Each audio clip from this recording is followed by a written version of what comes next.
gampang itu mah, mau paket bundling yang 10 juta apa 20 juta? Saya mau yang 10 juta aja, Tat. Ada jaminannya gak? Tapi yang 10 juta nggak ada garansi, Neng. Kalau mau yang 20 juta aja, ada jaminan cashback 50% kalau doanya nggak terkabul. Masya Allah, Tat. Saya mau yang 20 juta aja biar lebih fix. Tepat banget pilihannya, jangan pernah ragu sama Ustadz. Ini 10 jutanya cash ya, Tat. Nah, sisanya aku pakai Paytrend. Oke, masuk nih udah nih.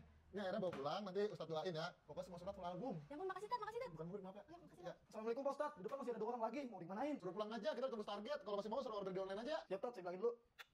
Bapak hari ini udah close order ya, buat yang blok bagian bisa via online aja. Ya bang, saya udah ngantri dari subuh bang. Tahu, saya juga udah ngantri ini, malah urgent banget lagi. Udah lewat online aja, ada voucher diskon 20% tuh buat Fatihah. Wah, lumayan tuh bre, ada potongan 20%. Udah kita pulang aja, online aja. Ini ambil. Ustadz, ini gimana? Rental saya udah sebulan malah jadi sepi nih. Tapi gimana sih, Neng? Pas ada yang salah itu, orang doa saya pasti manjur kok. Ucup, buktinya malah makin sepi. Malah hampir tutup tuh rental gua. Oh, lu ribet sama Yaimim waktu itu ya? Emang kenapa kalau gua punya masalah sama Yaimin? Gua kesini mau lagi cashback 50% sesuai janji lu. Loh, nggak bisa begitu, lu sepi emang karena masalah lu aja itu mah. Wah, lu minta gua viralin lu nih. Ustadz gadungan nih guys, nih dia jual doa nih. Nah, viralin aja, kalau nggak takut-takut gue udah viral, Neng. Sebelum lu viralin juga nih. Balikin kok duit gua. Uang udah habis buat beli kuota live, gue kan streamer sekarang. Assalamualaikum warahmatullahi wabarakatuh. Para pemirsa, tingkah dan kegiatan Yusuf Mansur itu nampaknya sekarang sudah disorot dari segala arah. Sekarang ini orang melihat Yusuf Mansur itu ya mungkin dia sebagai seorang dukun, atau dia seorang tukang obat, seorang pembohong, penipu yang berbaju ustadz. Kata Ibnu Rus itu jualan yang paling banyak untungnya itu adalah jualan agama, ya kan? Tijaratud-din. Ya kalau mau banyak untungnya Anda jualan agama lah, kata Ibnu Rus. Itu udah lama tuh rumus ini dibakukan. Biasanya orang kalau mau dapat untung banyak, maksudnya tentu dalam arti negatif gitu.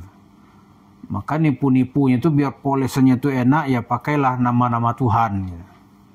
Pakai apa, katanya ini sudah diizinkan Tuhan lah. Malaikat sudah ngasih izin lah. Itu biasanya terjadi kepada orang-orang sesat yang ingin mencari keuntungan duniawi dengan menjual nama Allah. Nah, Yusuf Mansur, sisi positifnya orang sudah susah melihat gitu. Kecuali dia itu sukses mengelabui masyarakat, lalu meraup keuntungan dengan uang sedekah kan namanya, donasi kah, apa tabung tanah. Lalu dari situ itu ya dia berinvestasi dalam usaha yang dikenal sekarang ini, ada namanya warung steak and shake. Jadi Bapak Ibu sekalian, kalau ada orang yang emosi dengan istilah warung steak and shake itu, ya itu ada alasannya. Karena dari Masjid Kota Wisata di Cibubur itu dia meraup uang tuh hampir 45 miliar. Itu tahun 2009 dan 2010 gitu. Saat itu mungkin kan harga tanah belum semahal sekarang. Nah, di saat itulah Yusuf Mansur memulai usaha warung steak and shake. Jadi uang jemaah inilah yang dia pindahkan untuk bisnis warung steak and shake. Karena itu di pengajian saya. Karena itu di acara debat dulu tuh dengan Hotman Paris, ditanya dari mana modalnya start gitu. Anak saya dagang. Dagang apa? Jualan kosmetik. Jualan kosmetik. Itu tahun 2010 tuh berapa umur anaknya? Sekarang kan baru mungkin 20 tahun gitu. 15 tahun yang lalu itu dia ada bisnis kosmetik gitu. Alah, kalau orang agak nalar sedikit tuh udah ketahuan ini memang dasarnya dasar, kalau orang Betawi bilang nyeplak aja gitu. Kalau kita segi sudut syariah ini memang dasarnya nipu aja. Atau ada juga orang menyebutnya ini dukun sebenarnya nih gitu. Kita hanya ingin membahas kalau benar dia dukun dalam arti telah mempraktekkan seperti kerjaan seorang dukun gitu. Dia sudah pakai mantra-mantra atau apa gitu. Kalau itu yang terjadi, ya itu sebenarnya ya percaya ke Yusuf Mansur tuh amal kita tuh sudah dibatalkan Allah, ya kan? Lalu kalau datang ke pengajian Yusuf Mansur, ini kan dukunnya buat pengajian juga nih. itu datang aja tuh 40 hari sholatnya nggak diterima Allah. Gitu. Jadi kalau Bapak Ibu sekalian memasukkan anaknya untuk nyantri gitu, ke orang dukun gitu, itu biasanya hafalan Qur'annya bermasalah. Ya, hafalan Qur'annya biasanya bermasalah. Karena aura sekitar itu tidak mendukung. Nah, Yusuf Mansur kita lihat, ya kan dia belum membuka praktek sebagai dukun. Walaupun pekerjaan itu udah mulai mirip-mirip. Gitu. Mirip-miripnya apa gitu. Misalnya ya, dia membuka camp Al-Waqi'ah. Gitu kan.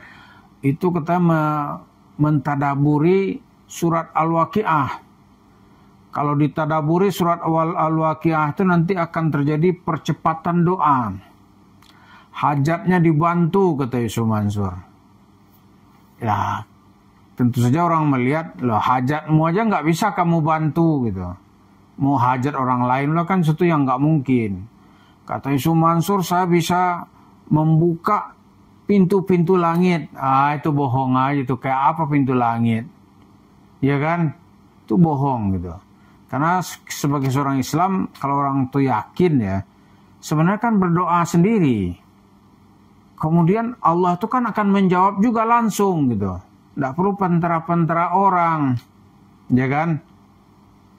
Kan dalam Al-Quran disebut tuh, wa idza sa'alaka ibadi anni, ya kan? Fa inni qarib.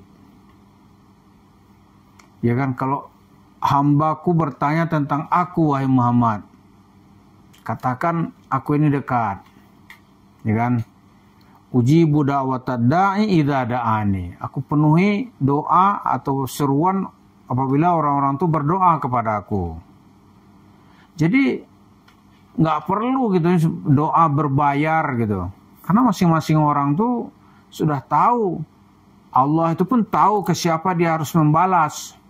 Tapi jangan pula kita bayangkan kalau Allah tuh ijabah doa kita lalu dia kirim uang ke rekening masing-masing, itu nggak ada.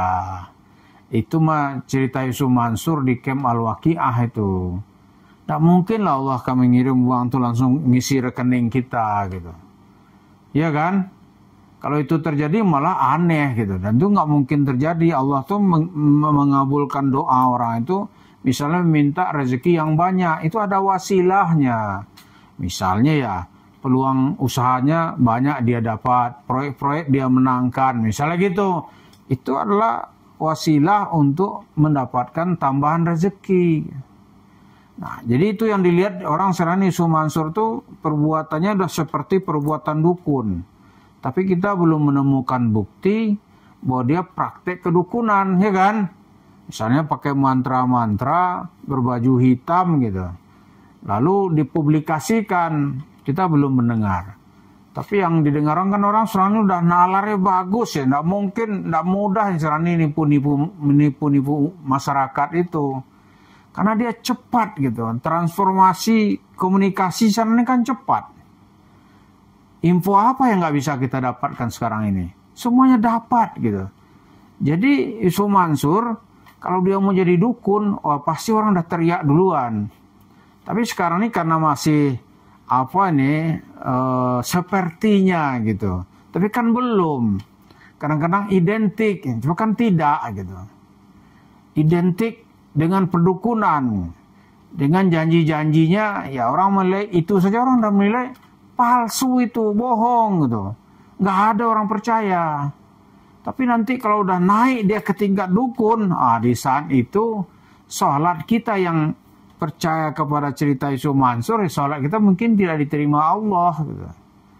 Orang yang konsultasi ke dia soal nasib, saat itu amal-amalnya bisa dibatalkan Allah. Gitu. Karena datang kepada dukun itu bahasanya kahin itu. Man ata kahinan kata Rasulullah. Siapa yang datang kepada seorang dukun, itu datang aja dia itu 40 hari sholatnya nggak diterima. Kalau dia percaya apa ceritanya, itu amal-amalnya akan dihapus. Gitu. Diberat hukumannya. Nah Yusuf Mansur sekarang ini mau coba-coba gitu. Karena jalur formal sekarang ini udah diblokir masyarakat. Ya kan? Itu nggak ada tuh doa dengan paket berbayar gitu. Itu melalui online, doa akan dikabulkan melalui cerita online. Ya apa itu, nggak ada lah. Jadi Sumansur udah kemana lari, sekarang udah dikejar orang. Paling-paling dia nanti akan bertahan bagaimana bisa hidup terus mengembangkan usaha di warung steak and shake. Itu pun jumlahnya sangat banyak ratusan. Di situ sebenarnya kalau dia tenang-tenang aja, duitnya banyak. Tapi kan manusia tuh nggak pernah merasa cukup. Nah, sekarang dikejar orang kemana-mana. Dan Sumansur tuh belum akan berakhir cerita bohong-bohong itu selama warung steak and shake itu masih ada. Karena di situ dia bisa membayar untuk publikasi dirinya gitu. Itu yang terlihat ya. Jadi nggak usah lah pakai cerita-cerita dukun, apalagi cerita seperti tukang obat gitu. Ceritakanlah Islam itu ya sebagaimana apa adanya. Begitu saran kita kepada Yusuf Mansur. Kalau dengan cara itu rezekinya banyak, dia menambah warung steak and shake ya, orang juga nggak akan mempermasalahkan gitu. Tapi sekarang kan dia dapat dengan cara-cara kotor gitu. Cara-cara jahat, cara-cara licik yang tidak berperi kemanusiaan. Itu yang terus dimainkan oleh Yusuf Mansur sehingga dia menjadi seseorang yang sangat kaya raya. Mari kita hati-hati. Terima kasih. Assalamualaikum warahmatullahi wabarakatuh.